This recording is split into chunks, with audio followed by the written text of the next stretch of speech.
지난주에 여러분도 겪으셨지만 캐나다 산불로 인해서 미국 중부와 동부의 대기질이 그렇게 좋지가 않았습니다. 그러자 뜬금없이 트럼프 대통령이 그 산불의 연기 때문에 미국이 막대한 피해를 입었다고 관세를 부과하겠다라고 하는 공주를 했는데요. 지난주에 트럼프 대통령이 또 전 세계를 향하여 관세를 부과를 했습니다. 조금 생뚱맞게 한국과 일본, 바로 여러 기타 나라에다가는 강제 노동을 해서 만든 상품이 누구나 들어온다 그래서 관세 부과를 했거든요. 대법원이 위법 판결을 내리니까 그것은 피해가 비관이고 그래서 한국과 일본이 우리 뭐 강제 노동으로 만든 부분이 없다 제소하겠다고 했는데 어찌 될지 모르겠습니다만 아무튼 마부자식으로 억지로 관세 부과하려고 그런 정책을 펼치고 있습니다. 또 캐나다에 대한 일부 품목에 무려 50%가 되는 관세를 부과를 했습니다. 물론 그리고 나서 산불에 대한 보복은 아니다. 선은 긋긴 했습니다만은 아무튼 전 세계가 여러 가지로 어려운 그런 상황이 놓여 있습니다. 사실은 산불은 캐나다만의 문제는 아닙니다. 한국도 인번이 산불이 많이 발생하고 있고요. 미국도 마찬가지로 많은 산불로 인해서 인명피해와 재산피해가 발생을 합니다. 또 지금은 프랑스와 스페인에서 걷잡을 수 없는 산불로 인해서 국가가 많은 어려움을 겪고 있는 그런 상황입니다. 지금의 시대는 그 어느 때보다도 극심한 기후변화를 겪고 있습니다. 폭염, 폭우, 그리고 폭설이라고 하는 이런 세 단어가 지금의 심각한 기후 문제를 보여주고 있는 단어라고 저는 개인적으로 그렇게 생각을 합니다. 그런데 이런 기후변화는 산업혁명 이후에 빠르게 진행되고 있습니다. 산업혁명으로 인해서 노동 생산성이 증가를 하게 되고요. 그에 따라서 공장이 세워지고 자동차가 늘어나고 매연과 폐수가 쏟아져 나오고 밀림에 있는 나무들을 잘라 개발을 하고 이런 과정에서 지구의 온도가 점점 올라가고 있고 이로 인한 기후 변화라고 하는 그런 말씀입니다.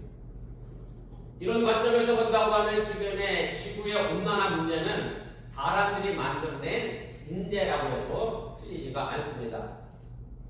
오늘 본문의 말씀은 하나님의 천지를 창조하신 사건의 내용 중 마지막 부분입니다. 그리고 사람을 만드신 그런 사건의 내용입니다. 제가 중학교 시절에 진화론을 배웠던 기억이 있습니다. 한국에서는 창조론 자체를 학교에서 가르치지는 않습니다. 사실 이것은 미국도 마찬가지입니다. 미국 공립학교에서는 과학 시간에 창조론을 가르치는 것이 법적으로 금지가 되어 있습니다. 여전히 보수적인 기독교 사립학교에서는 과학 시간에 창조론을 가르치는 것이 일반적인 것으로 그렇게 나타나고 있습니다. 그런데 우리가 이 사실에서 반드시 기억해야 할 것이 있는데 많은 사람들이 신앙과 과학이 서로 대립되어 있다라고 생각을 합니다. 그러나 전혀 그렇지가 않습니다. 과학의 연구 대상은 자연과 인간을 포함하는 피조세계이고요. 신앙의 대상인 하나님 그리고 하나님과 피조세계의 관계는 아니라고 하는 사실을 여러분들이 기억하시기를 바랍니다. 과학으로 신앙의 대상인 하나님과 하나님의 피조세계를 연구하고 입증하는 것은 분명 한계를 가질 수밖에 없다는 그런 말씀입니다. 다시 말씀드리면 과학은 이미 창조된 것을 연구하고 이를 이용하여 여러 가지 원리와 물건을 고안해내는 것이지만 재료가 전혀 없는 상황에서 어떤 물건이나 물질 혹은 원리를 창조하는 것이 결코 과학이 하는 일이 아니라고 하는 말씀입니다. 그렇기 때문에 과학은 창조 세계 안에서의 활동이고 창조를 가르치는 종교나 혹은 창조를 표현하는 신앙과 결코 대립하지 않는다는 사실을 여러분들이 깨달으시길 바랍니다. 창조와 과학을 말할 때 창조론과 진화론을 빼놓을 수는 없습니다. 지금 학교에서 진화론을 어떻게 가르치는지는 저는 잘 알 수 없습니다만 진화론도 사실은 많은 변화를 거듭하면서 일부 내용은 설득력이 있습니다만은 이 이론의 주요 문제들에 관하여서는 여전히 과학자들 사이에서도 끊임없는 비판이 제기되고 있는 것도 사실입니다. 제 생각인데 그냥 제 무수의 생각이에요. 제가 가끔 그런 생각을 해요. 왜 우리 다 피테쿠스가 지나서 사람이 됐다고 그러잖아요. 그래서 그러면 지금도 산에서 사람이 막 내려와야 되는데 이제 안 내려오잖아, 그죠? 제 생각에 과학자들도 역할을 하죠. 2026년도 산 사람이 변화돼서 사람이 내려와야 돼. 내가 또 어떤 생각도 했냐면, 진화론이 그런 방식이 뭐냐면 목이 긴 기름이 있잖아요. 높은 나무에 있는 잎을 따먹으려고 자꾸 목이 들다 보니까 목이 길어졌다. 중학교 때 그런 진화론을 배웠거든요. 그래서 제가 나름 한번 해봤어요. 키가 커지려고. 그런다고 제 키가 커지겠어요? 내 머리도 한번 내가 물속에 녹아서 오래 묻고 있으면 여기 뭐가 생길까? 아쿠아맨처럼? 아가미가 있을 때니까? 근데 그 생기기 전에 바람이 먼저 죽을 것 같아. 그래서 사실은 진화론의 맹점이 물론 있습니다. 물론 옳은 부분도 있지만 진화론이 다 많다라고 하는 것은 아니고요. 그래서 우리가 기억해야 할 것은 이 진화론이 생명의 기원에 대한 답을 전혀 우리에게 주지 못합니다. 진화론 자체는 생명의 기원이나 탄생에 대한 것이 아니라 생명이 생긴 이후의 변화나 진화를 설명하는 이론이 진화론이라고 하는 말씀입니다. 그런 반면에 창조론은 생명의 기원에 관한 것이기 때문에 진화론이 결코 창조론을 대신할 수 없다는 사실을 분명하게 기억하시기를 바랍니다. 그래서 우리가 창조신앙에서 꼭 기억해야 할 것은 우주와 지구에 있는 모든 생명체는 그저 우연히 생겨난 것이 아니라 하나님의 계획에 의하여 생겨났으며 혼돈이 아니라 질서 있게 존재한다고 하는 메시지를 전하고 있음을 여러분들이 믿으시기를 바랍니다. 지금 우리가 당면하고 있는 여러 가지 기후 재난과 환경의 변화는 하나님이 만들어 놓은 자연 질서를 인간들이 제대로 관리하고 지키지 않아서 깨진 결과물이라고 하는 사실을 우리가 알아야 합니다. 사실 성경을 읽어가다 보면 인간의 이성과 상식으로 이해할 수 없는 내용들이 있습니다. 그래서 성경을 믿을 수 없다라고 말하는 사람들도 있습니다. 흔한 예로 말씀드리면 보리떡 5개와 생선 2마리로 남자만 5,000명이 먹인 사건이 있는데 그게 가능하겠느냐라고 반문하기도 합니다. 예수님이 무리를 건든 것이 가능하느냐고 따지기도 합니다. 죽은 사람이 다시 살아나는 부활이 가능하냐고 따지고 묻는 사람들도 있습니다. 교회를 다니지 않는 분들이 이런 말을 하면 그럴 수도 있겠다 어느 정도 이해가 되고 생각이 듭니다만은 교회를 다니면서도 신앙생활 하면서도 여전히 이런 문제를 가지고 고민하는 분들이 적지 않게 있음을 우리가 알게 됩니다. 그런데 오늘 우리가 창세기를 읽었습니다만은 창세기 1장 1절을 읽고 우리가 그 구절을 믿는다라고 하면 그 다음에 문제는 쉽게 넘어갈 수 있는 문제들이라고 하는 사실을 여러분들이 깨달으시길 바랍니다. 창세기 1장 1절은 이렇게 되어 있습니다. 태초에 하나님이 천지를 창조하시니라. 말 그대로 아무것도 없는 혼돈의 무질서에 하나님의 말씀으로 천지를 창조하셨다라고 하는 얘기입니다. 사실은 창세기 1장 1절을 믿지 못하면 우리에게 성경은 아무런 의미가 없습니다. 그걸 믿고 넘어가야 그 다음의 이야기가 내 삶에 생명력이 든다라고 하는 얘기입니다. 아무것도 없는 곳에서 말씀으로 천지를 창조하신 하나님이 오병이의 기적을 왜 못 일으키겠느냐? 왜 죽은 자를 다시 살려내지 못하겠느냐? 왜 무리를 못 걷게 하시겠느냐? 우리 얼마든지 믿을 수 있다라고 하는 사실을 여러분들이 잊지 마시기를 바랍니다. 오늘 본문의 말씀을 보면 하나님은 사람을 하나님의 형상대로 만들면서 하나님의 일을 사람들에게 맡기신 것을 보게 됩니다. 하나님의 형상이라고 하는 것은 하나님의 본질을 말합니다. 예전 어렸을 때 하나님을 그리라고 하면 저도 그렇게 그렸던 것 같아요. 약간 한국식으로 산신령으로 이렇게 수염도 좀 나고 하얀 백발에 이렇게 해서 눈 2개, 코 2개, 코 하나, 눈 하나. 하나님의 형상대로 사람이 만들어졌다는 얘기는 하나님이 저처럼 생겼다는 의미가 결코 아닙니다.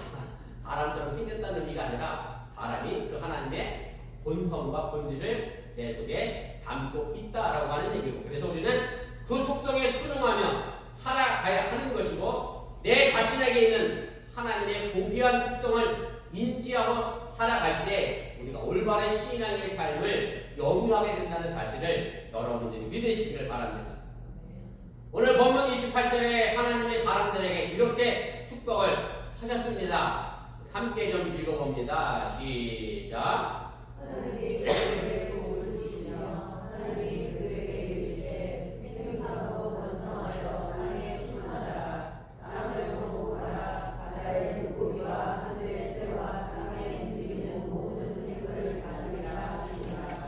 하나님이 사람들에게 주신 복의 말씀 가운데 번성하라, 그다음에 정복하라, 다스리라라고 하는 단어가 있습니다. 히브리어로 카바시, 아바드, 와다라고 하는 단어를 사용합니다. 사실은 이 말의 뜻에 물론 정복하고 지배한다라고 하는 뜻도 있습니다. 그리고 이 뜻을 그대로 해석해서 다시 예전에 기독교 국가들이 남의 나라를 정복하고 지배했던 논리로 이 성경구절을 사용하기도 했고요. 또 자연을 마구 파괴하면서도 하나님이 정복하고 지배하라 했기 때문에 그것에 정당성을 부여하던 그런 시절도 있었던 것이 사실입니다. 그런데 현대에 와서는 이 단어 속에 있는 또 다른 의미에 주목을 하여 다시 해석을 하게 됩니다. 이 단어들의 또 다른 뜻은 뭐냐면 봉사하다, 필요로 하는 것을 도와주다, 땅을 개간하다라고 의미가 담겨져 있습니다. 이렇게 보면 오늘 본문의 말씀은 분명해집니다. 땅이 필요한 것을 사람이 도와주어야 하고 모든 생물을 돌볼 책임이 우리 인간에게 주어지게 된다라고 하는 사실입니다.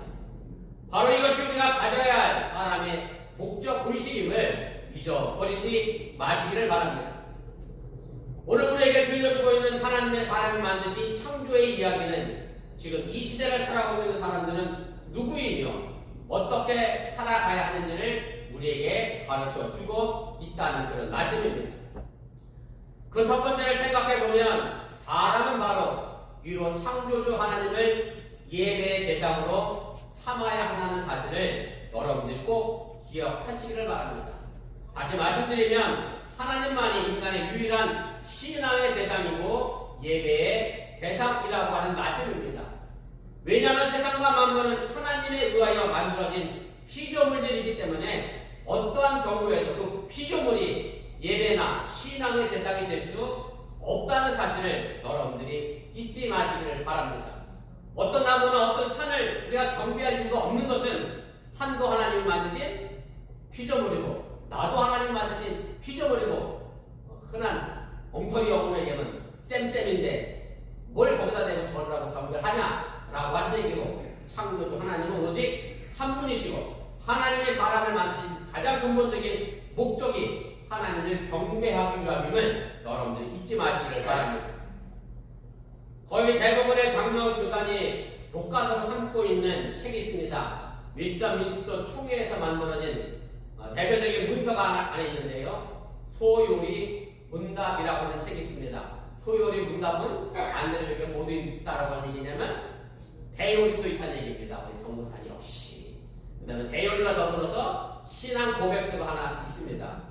저도 어려서 잘 모를 때는 소요리, 대요리가 있으니까 중국집 가서 요리를 큰 걸 시켰나 작은 걸 시켰나 요리하고는 전혀 상관없는 얘기고요.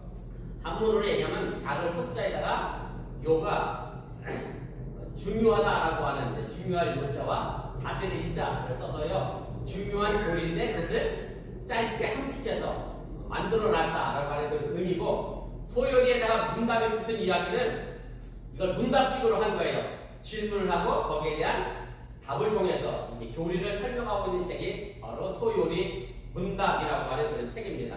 아마 장로교에 계셨던 분들은 이 책에 대해서 한 번씩은 다 배워보셨을 것이라 그런 생각이 듭니다. 이 소요리 문답의 첫 번째 질문의 내용이 바로 이겁니다. 제1문 첫 번째 질문, 사람의 제일 되는 목적은 무엇인가? 여기에 대한 신앙적 제1답은 사람의 제일 되는 목적은 하나님을 영원롭게 하고 영원토록 그를 즐거워하는 것이다. 그리고 이 내용은 사실은 예수님의 주기도문에서도 그대로 찾아볼 수가 있습니다.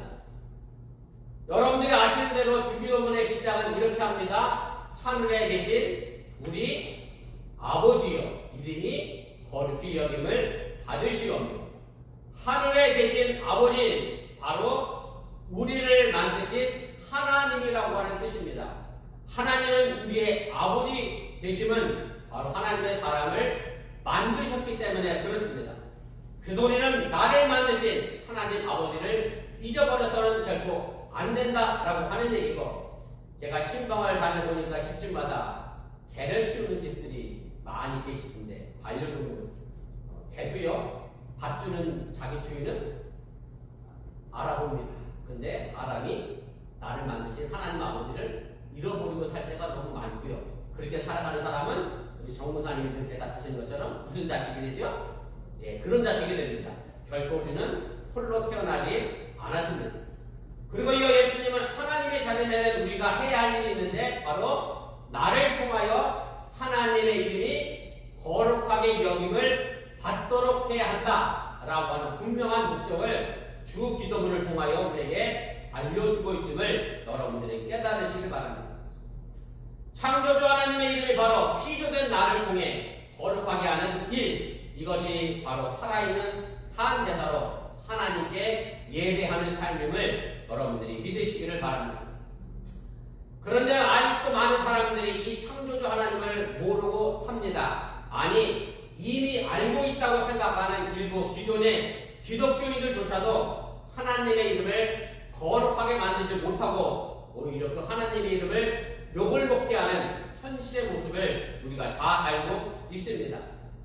그러면 여전히 우리는 하나님을 찾아 예배해야 합니다. 그것이 바로 우리의 삶의 목적이며 사람의 목적임을 잊지 마시기를 바랍니다. 사도행전 17장을 보면 사도 바울이 그리스 아테네에서 가서 복음을 전합니다. 성경에는 아덴이라고 번역을 해놔갖고 이 아테네인지 영어가 좀 비슷한데, 그죠? 아테네가 아닌 것처럼 자꾸 느껴지는데 아테네입니다. 아덴이라고 번역된 거. 그다음 그 아테네에 가면 아고라 광장에서 이제 복음을 전하다가 고발이 되어서 아리오바고라고 하는 곳에서 자신을 변호하게 됩니다. 최 목사님 부채 목사님 시절은 안 그랬는지 모르겠다.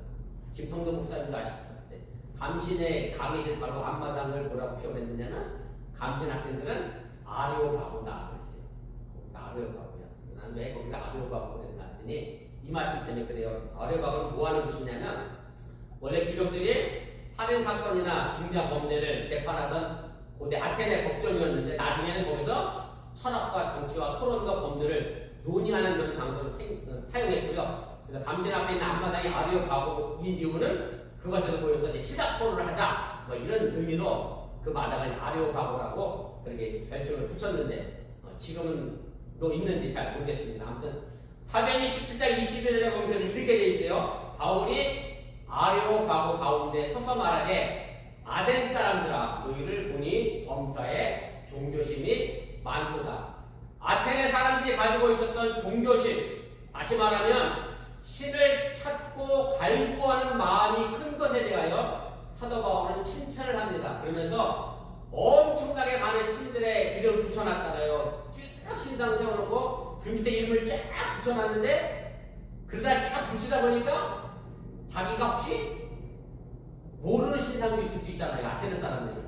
그래서 어떻게 했느냐, 그 신이 자기 이름 빠져있는 거 보면 섭섭하고 삐져서 자기들 벌줄까봐 신상 세우는 곳에다 뭐라고 붙여놨냐면, 우리가 알지 못하는 신, 이런 명찰과를 붙였단 말이에요. 그래서 사도행전 17장 23절에 이렇게 얘기합니다. 내가 두루다니며 너희가 위하는 것들을 보다가 알지 못하는 신에게 라고 새긴 단도 보았으니, 그런데 너희가 알지 못하고 위하는 그것을 내가 너희에게 알게 하리라. 사도 바울이 보니 누구의 이름은 빠져 있어요? 하나님의 이름이 빠져 있는 거예요. 알지 못하는 신이라고 붙여진 그 이름이 누구라는 얘기예요? 사도 바울은 지금 하나님이다. 너희들이 알지 못하는 그 신에 대하여 내가 지금 너희에게 알려주겠다라고 하면서 그 창조주 하나님에 대하여 본문 24절 말씀부터 전하게 됩니다. 이렇게 되어 있어요. 우주와 그 가운데 있는 만물을 지으신 하나님께서는 천지의 주제시니 손으로 지은 전에 계시지 아니하시고, 이렇게 시작하면서 이 구절부터 사도 바울은 그리스 아테네에서 복음을 전하게 되고 결국 그 복음이 그리스 고린도에 정착해서 고린도 교회를 세워나가게 됩니다. 아테네 사람들은요, 신비로운 신 앞에 진실하고 경건했습니다. 헤아릴 수 없는 신의 신비로움에 고개를 숙일 줄 아는 사람들이었습니다. 그런데 문제는 그 방향이 잘못되었기 때문에 사도 바울은 그 방향을 바로잡기 위해서 아테네 사람들이 알지 못했던 신, 창조주 하나님 아버지에 대하여 복음을 전했다는 그런 말씀입니다. 그런데 아테네 사람들이 몰랐던, 알지 못하던 그 신, 그 하나님을 우리는 지금 안다고 생각을 합니다. 그런데 저도 사실은 잘 모르겠습니다. 그래서 매번 기도할 때마다 하나님의 뜻을 묻곤 합니다. 그렇게 나의 이성으로 하나님의 뜻을 찾아가려고 노력을 합니다. 그래야 우리는 하나님을 예비하는 바른 삶을 살아갈 수가 있게 됩니다. 우리가 이런 목적을 가지고 있지 않으면 우리의 삶은 어디로 가야 할지 방황하는 삶을 살게 됩니다. 성경은 하나님이 우리에게서 어디서부터 어디로 가야 할지를 알려주는 그런 책입니다. 그리고 그 음성에 귀를 기울이는 사람들은 길을 잃어버리지 않고 살아갈 수 있다고 하는 사실을 여러분들이 믿으시기를 바랍니다. 두 번째로 하나님의 창조신앙은 다른 사람과 평등한 관계를 유지하며 살아가야 함을 우리에게 가르쳐 줍니다. 너무나도 당연한 이야기인데, 왜냐하면 하나님은 우리 모두를 하나님의 형상대로 창조하셨기 때문에 그렇습니다.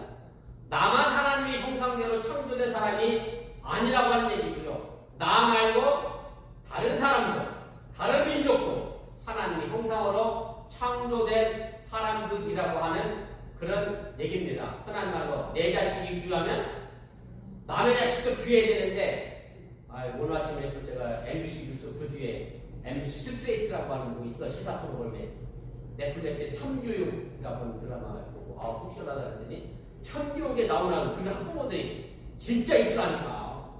진짜 있어요. 내 자식이 그런 귀하면 남의 자식 귀한 거 알아야 되는데 내 자식만 귀하고 저 자식은 하나도 안 귀해. 그런 부모들 보면 참 안타까운 그런 모습이 있는데, 내가 귀하면 서로 다 귀한 겁니다. 그래서 그 사람의 색깔이 까맣든 하얗든 노랗든 상관이 없습니다. 나이가 많든 적든 그 사람이 아랍 사람이건 아프리카 사람이건 아시아 사람이건 상관없이 하나님 우리 모두를 창조하신 창조주 아버지라고 하는 사실을 여러분들이 깨달으시기 바랍니다. 그래서 사도행전 17장 26절 27절에 이렇게 말씀합니다. 함께 읽습니다. 인류의 모든 족속을 한 혈통으로 만드사 온 땅에 살게 하시고 그들의 연민을 정하시며 거주의 경계를 한정하셨으니 이는 사람으로 혹 하나님을 거두어 찾아 발견하게 하려 하심이로되 그는 우리 각 사람에게서 멀리 계시지 아니하도다. 하나님은 저마다 사회 속에서 거주의 경계를 갖고 살아가는 사람들, 다른 역사와 문화와 종교 속에 살고 있는 사람들을 두고 한 혈통이라고 사도 바울은 분명하게 말합니다. 한 혈통이라고 하는 말은 하나님을 아버지라고 여기는 한 형제라고 하는 그런 말입니다.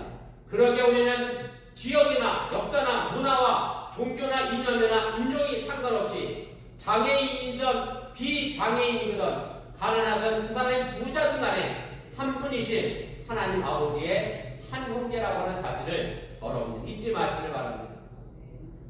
사실 창세기 1장의 창조는 하나님의 목소리로 된 그런 창조입니다. 하나님이 이르시되 라고 시작하며 그 창조를 이루었습니다. 그리고 그 목소리는 지금 어디에 들려지고 있느냐면 우리 내면의 속에 여전히 들려지고 있습니다. 모세도 사무엘도 예언자들도 예수님도 사도 바울도 그 제자들도 다 하나님이 이르시되 라고 하는 그 내면의 소리를 듣고 그 신앙의 길을 걸어갔던 사람들입니다. 그리고 지금 그 목소리가 우리에게 들려지고 있고, 여러분들이 이 자리에 나와 예비하는 것은 하나님이 이르시되 라고 하는 그 음성을 듣고자 바로 이 자리에 와 있다라고 하는 사실을 여러분들이 잊지 마시기를 바랍니다. 그래서 오늘도 그 하나님의 목소리를 들으시고 그 하나님의 목소리대로 살아낼 수 있는 귀한 신앙이 되시기를 주님의 이름으로 축원을 드립니다. 그리고 마지막으로 생각할 것이 저는 오늘 이 안식에 관한 얘기입니다. 주일, 안식일이죠. 하나님이 여섯 동안 세상을 창조하시고 그리고 일곱째 날에 쉬었기 때문에 그래서 우리는 주일을 지켜야 한다라는 생각을 합니다. 그런데 이 순서가 이렇게 되면 이 안식이라고 하는 것, 쉼이라고 하는 것 어떤 것으로 해석을 하게 됐냐면 능률 회복을 위한 수단으로 여겨지게 됩니다. 무슨 말씀인가 하면 쉬운 예로 이런 예를 들어보겠습니다. 흔하게 이런 설명 많이 들어보셨을 것 같아요. 나무꾼 두 명이 있잖아요. 한 나무꾼은 나무꾼을 하지 말고 우리 교회는 스시 하시는 분이 많이 계십니다.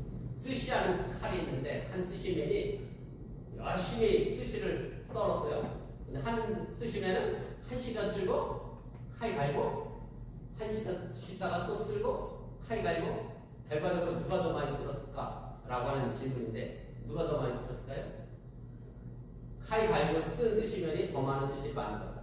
이거예요. 이게 그래서 결국 1시간 일하고 칼 가는 시간이 쉼이라고 하는 것이 이제 피곤하다라고 하는 얘기인데 근데 이걸 이렇게 해석해버리면 그 쉼은 뭐가 연결되죠? 뭐가 연결되냐면 그 다음 또 1시간 스시 쓰는 시간과 연결이 되는 거예요. 그래서 그 쉼은 결국 뭐예요? 노동과 노동 사이에 껴있는 쉼은 일의 연장에 불과합니다. 노동의 연장이 될 수밖에 없습니다. 여름이 되니까 많은 사람들이 휴가를 갑니다. 저희 가족도 휴가 계획을 세웠습니다만 한국의 TV 광고에 이런 얘기 나와요. 좀 나오는 거 모르겠어요. 열심히 일한 당신 떠나라. 막 열심히 일했으니까 이제 휴가 갔다 재충전하고 다 돌아와서 또 뭐라는 소리죠? 또 열심히 일하라고 하는 그런 휴가 간 건데 사실은 쉼을 우리가 안식을 이렇게 생각하면 계속 일의 연장이 될 수밖에 없습니다. 그래서 창세기에서 말하고 있는 오늘 본문에 말하는 이 하나님의 쉼은 하나님의 여세 동안 창조하시느라고 너무 힘들어갖고 이제 쉬어야지라고 하는 그런 쉼이 아니라고 하는 사실을 여러분들이 꼭 기억하시길 바랍니다. 창조 사역을 완성하시고 그것을 기뻐하심으로 바라보며 쉬신 쉼이 하나님의 쉼이고 안식일이었다라고 하는 얘기입니다. 그 여러분들이 오늘 주일을 지키는 것은 내일 월요일에 더 좋은 효율을 위하여 쉬는 것이 아니라 하나님과의 관계성 속에서 존재 자체를 기뻐하는 그런 시간임을 여러분들이 믿으시기를 바랍니다. 목적이 어디에 있느냐에 따라 같은 휴식도 그 의미가 달라지게 된다는 말씀입니다. 지금 여러분들이 가지고 계신 달력을 보시면 벌써 2027년 달력 주문하라고 제게도 연락이 와서 저희도 달력을 주문했습니다. 제가 빼고 갖고 교회 홈페이지도 달력 문안을 올려드렸는데 빠르죠? 시간이 굉장히 빠른데 달력 유심히 보시면 주일이 항상 어디 있을까요? 주일이 제일 처음에 있는 이유는 뭘까요? 잘 모르시죠? 제가 그 답을 알려드릴게요. 주말을 하면 보통 어디를 얘기하죠? 금하고 토요일. 그럼 주일은 주.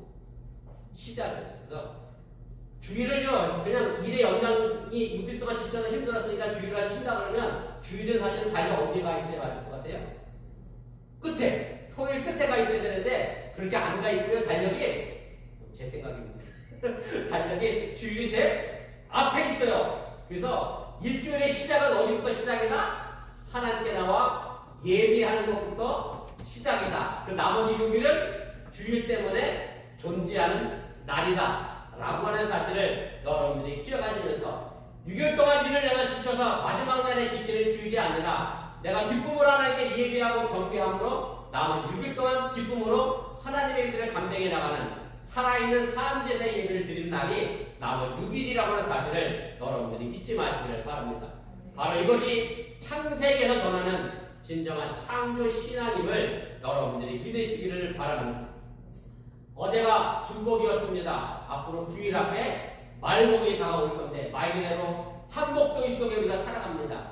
이 삼복도의 속에 무더위에 일에 치여 지쳐있는 여러분들에게 참된 신앙의 신, 참된 하나님의 안식에 참여할 수 있기를 주님의 이름으로 간절히 축원을 드립니다.